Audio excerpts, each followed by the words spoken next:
11월 28일 오늘의 말씀은 느헤미야 8장 1절에서 18절입니다.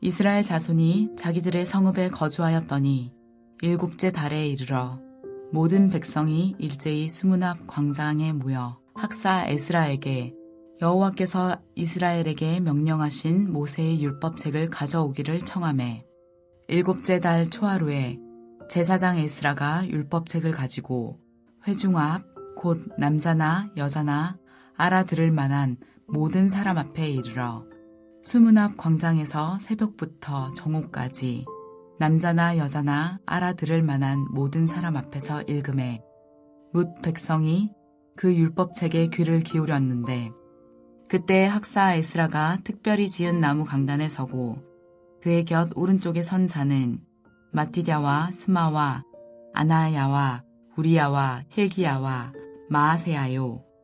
그의 왼쪽에 선 자는 브다야와 미사엘과 말기야와 하숨과 하스바다나와 스가랴와 무슬람이라. 에스라가 모든 백성 위에 서서 그들 목전에 책을 펴니 책을 펼 때에 모든 백성이 일어서니라. 에스라가 위대하신 하나님 여호와를 송축하매 모든 백성이 손을 들고 아멘 아멘 하고 응답하고 몸을 굽혀 얼굴을 땅에 대고 여호와께 경배하니라. 예수아와 바니와 세레벼와 야민과 악굽과 사부대와 호디야와 마아세야와 그리다와 아사랴와 요사박과 하난과 블라야와 레위 사람들은 백성이 제자리에 서 있는 동안 그들에게 율법을 깨닫게 하였는데 하나님의 율법책을 낭독하고 그 뜻을 해석하여 백성에게 그 낭독하는 것을 다 깨닫게 하니 백성이 율법의 말씀을 듣고 다 우는지라. 총독 느헤미야와 제사장 겸 학사 에스라와 백성을 가르치는 레위 사람들이 모든 백성에게 이르기를 오늘은 너희 하나님 여호와의 성일이니 슬퍼하지 말며 울지 말라 하고 느헤미야가 또 그들에게 이르기를 너희는 가서 살찐 것을 먹고 단 것을 마시되 준비하지 못한 자에게는 나누어 주라. 이날은 우리 주의 성일이니 근심하지 말라. 여호와로 인하여 기뻐하는 것이 너희의 힘이니라 하고 레위 사람들도 모든 백성을 정숙하게 하여 이르기를 오늘은 성일이니 마땅히 조용하고 근심하지 말라 하니 모든 백성이 곧 가서 먹고 마시며 나누어 주고 크게 즐거워하니 이는 그들이 그 읽어 들려준 말을 밝히 알미라.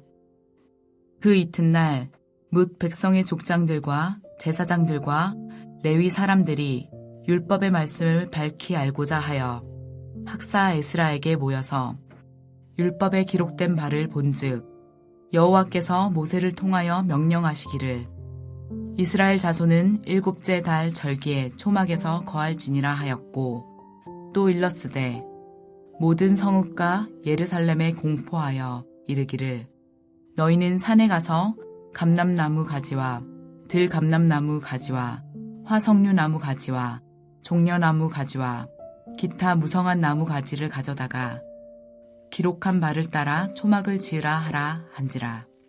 백성이 이에 나가서 나무가지를 가져다가 혹은 지붕 위에 혹은 뜰 안에 혹은 하나님의 전뜰에 혹은 수문 광장에 혹은 에브라임 문 광장에 초막을 짓되 사로잡혔다가 돌아온 회중이 다 초막을 짓고 그 안에서 거하니 눈의 아들 여호수아 때로부터 그날까지 이스라엘 자손이 이같이 행한 일이 없었으므로 이에 크게 기뻐하며 에스라는 첫날부터 끝날까지 날마다 하나님의 율법책을 낭독하고 우리가 이래 동안 절기를 지키고 여덟째 날에 규례를 따라 성회를 열었느니라. 느헤미야 8장 1절에서 18절 말씀을 함께 묵상하겠습니다. 느헤미야서를 읽을 때 성벽 재건 이야기, 느헤미야의 지도력, 이런 관점으로 읽으면 본문의 의도를 온전히 이해하기가 어렵습니다. 물론 이런 부분이 상당수 포함되어 있지만 느헤미야서에서 가장 중요한 것은 하나님 나라의 회복입니다. 어떻게 하면 하나님 나라를 회복할 수 있을까? 어떻게 하면 하나님 나라가 회복될까에 답을 주는 것이 느헤미야입니다. 오늘 본문은 크게 두 단락으로 나누어 묵상할 수 있는데요. 1절에서 12절은 하나님 나라 회복에 대한 신학적 기록이고요. 두 번째 단락 13절에서 18절은 이스라엘 백성의 기쁨을 드러냅니다. 첫째 단락 1절에서 12절 하나님 나라 회복에 대해서 살펴보겠습니다. 하나님 나라 회복은 세 가지 요소가 회복되어야 합니다. 땅, 백성, 그리고 하나님의 주권인 율법이 회복되어야 합니다. 첫 번째 땅의 회복은 1장에서 6장 무너진 땅의 회복입니다. 두 번째 백성의 회복은 7장에서 다루고 있습니다. 예루살렘 성에 거주할 사람들이 별로 없자 느헤미야는 예루살렘으로서의 이주를 독려했습니다. 이 이주는 하나님 나라를 다시 회복하고 재건하는 역사라는 사실을 강조하고 있었지요. 마지막에 율법의 회복은 8장 1절에서 12절에 나오는데요. 1장에서 12절을 먼저 살펴보도록 하겠습니다. 첫 번째로 이스라엘은 바벨론식 원력을 버리고 이스라엘 원력을 기록합니다. 1절에 일곱째 달에 이르러라고 기록하고 있죠. 그리고 2절에 보면 일곱째 달 초 하루라고 기록하고 있습니다. 무언가 좀 색다른 표현이지요. 왜냐하면 1장에서 7장에 보면 원력의 표시는 바벨론식으로 했습니다. 1장 1절에 보면 기스르월이라고 했고요. 2장 1절에는 니산월, 6장 15절에는 엘룰월이라고 표시했습니다. 그러다가 8장에 오면 일곱째 달이라고 기록합니다. 이는 이스라엘의 원력 표시인데요. 일곱째 달은 이스라엘 양력으로 새해 첫날입니다. 그 해 10일에 속죄일이 있고 15일이 초막절입니다. 이전에는 바벨론식으로 달을 세다가 지금은 이스라엘 원력으로 표시하고 있습니다. 이제는 바벨론식 원력이 아닌 이스라엘의 원력을 쓰겠다는 것이며 한번 무너졌던 이스라엘 나라, 하나님 나라를 다시 회복하겠다는 표현이 들어 있습니다. 두 번째는 모든 백성이 하나님 나라를 이루겠다고 합니다.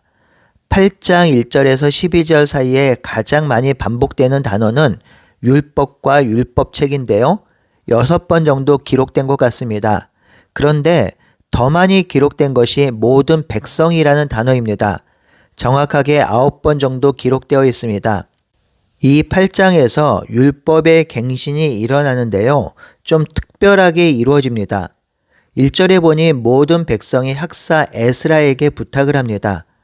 여호와께서 이스라엘에게 명령하신 모세의 율법책을 읽어달라고 한 것이죠. 학사 에스라가 백성을 모아놓고 진행한 것이 아닙니다. 모든 백성의 요구가 있었습니다. 그래서 5절에 에스라가 율법책을 펴니 모든 백성이 일어나며 에스라가 위대하신 하나님 여호와를 송축하며 모든 백성이 손을 들고 아멘 아멘 응답하며 굽혀 얼굴을 대고 여호와를 경배하였습니다.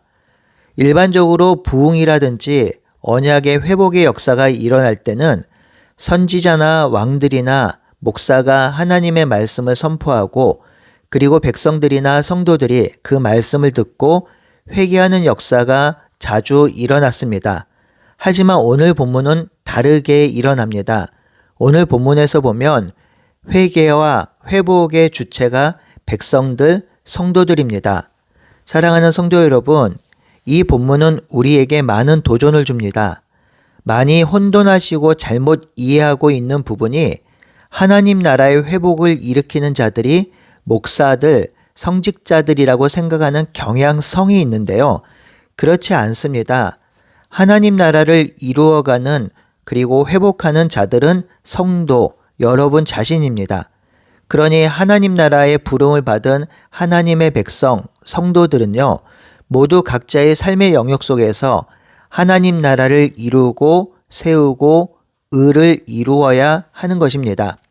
세 번째로요, 백성들은 수문학 광장에서 모여 회복을 시작합니다. 수문은 예루살렘 성 동편에 있었고 기온샘으로 연결되어 있습니다.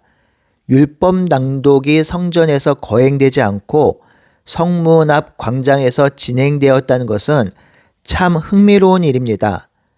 원래 하나님은 언제든지 어디서든지 율법을 강론하고 또 집이든 길이든 율법을 읽고 묵상하라고 명령하셨지요. 하지만 이것이 잘 지켜지지 않았습니다.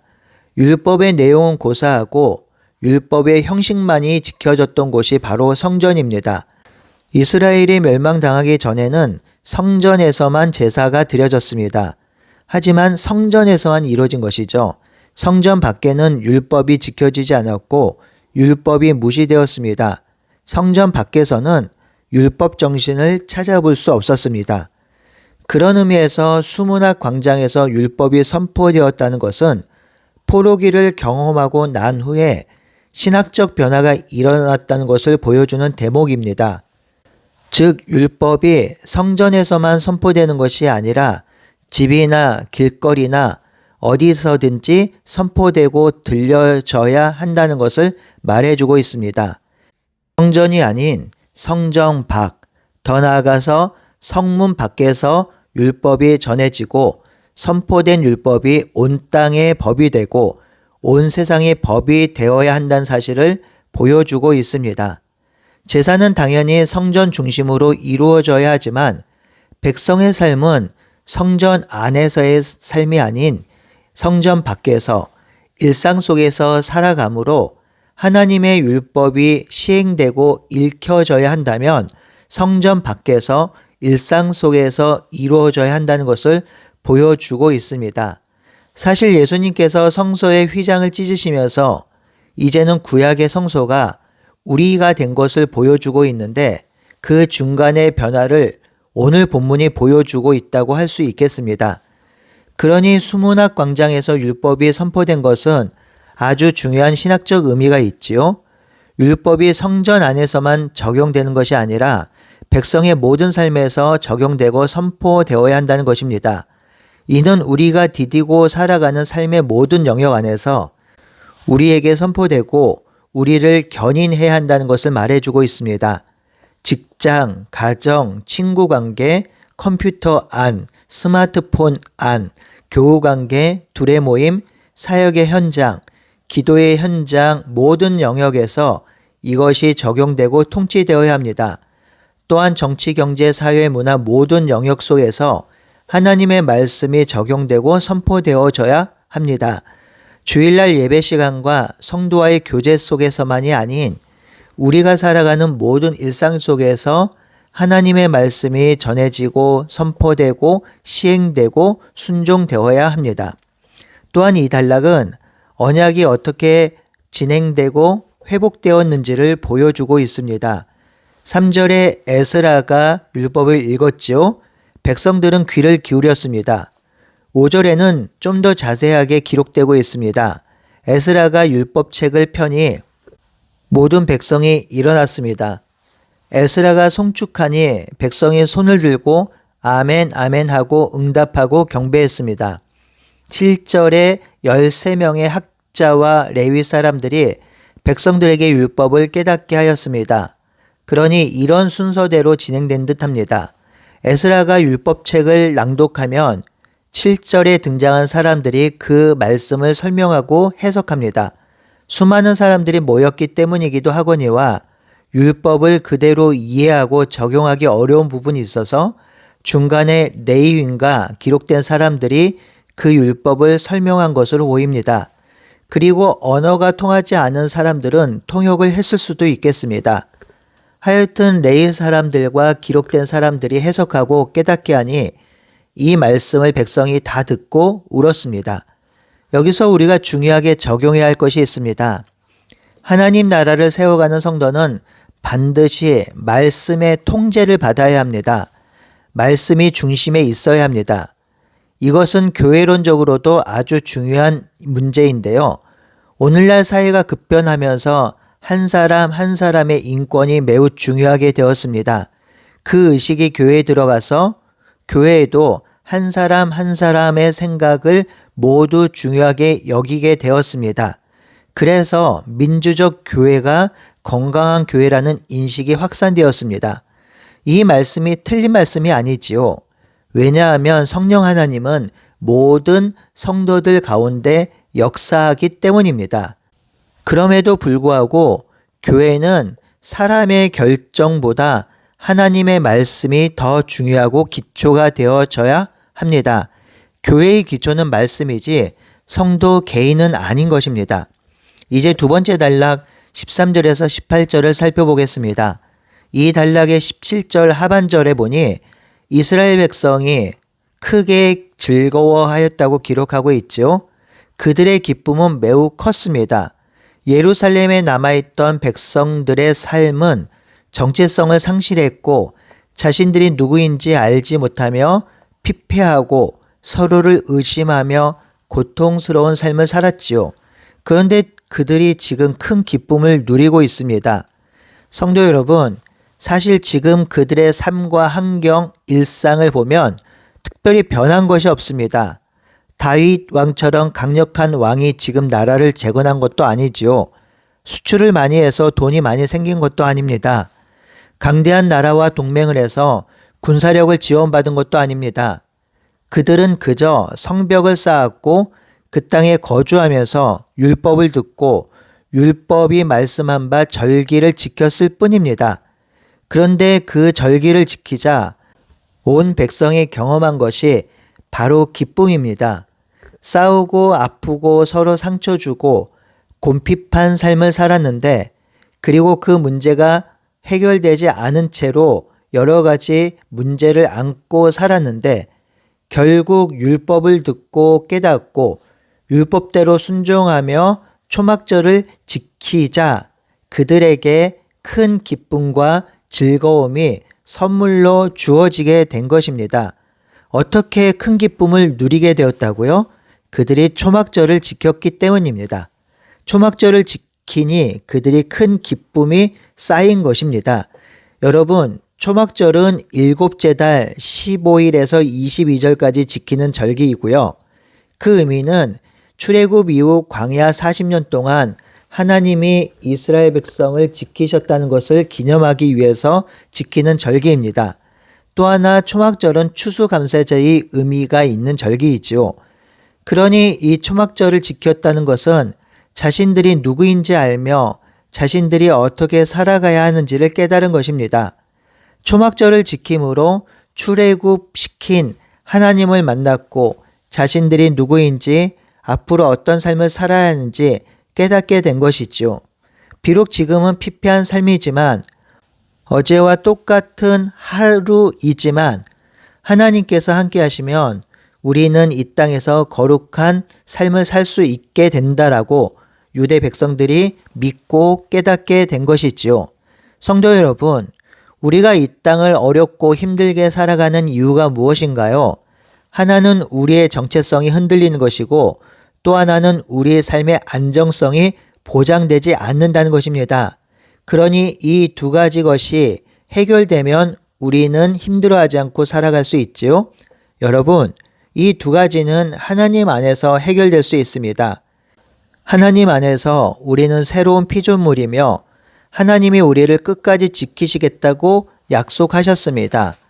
이 약속을 믿고 삶 가운데 적용하는 것이 바로 예배이지요. 세상은 우리를 두렵게 하고 사탄은 우는 사자처럼 우리를 집어삼키려고 합니다.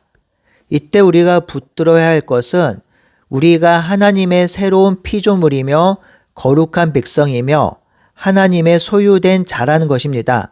우리가 그렇게 존귀하고 귀한 자입니다. 뿐만 아니라 하나님이 눈동자처럼 우리를 지키시고 보호하신다는 것입니다.